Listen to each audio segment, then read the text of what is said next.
Cynddylan on the rocks. Look, it's Cynddylan on the rocks. You sometimes find him here, gazing at the land below, as if willing something to appear. Don't mock Cynddylan on the rocks, like many round here do.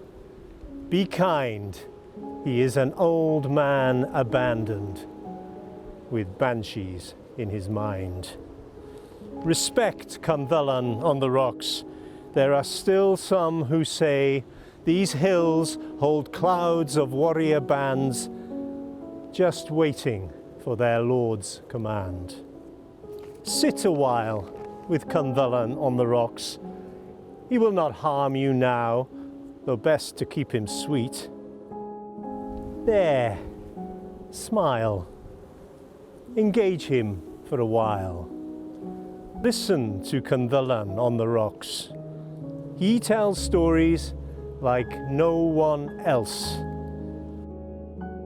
You will not ever forget his words, nor ask to hear them again. Weep with Cynddylan on the rocks, and know he grieves not just for family lost, but for his world, one before Offa and the Dyke cleaved Gymru and Saxon alike.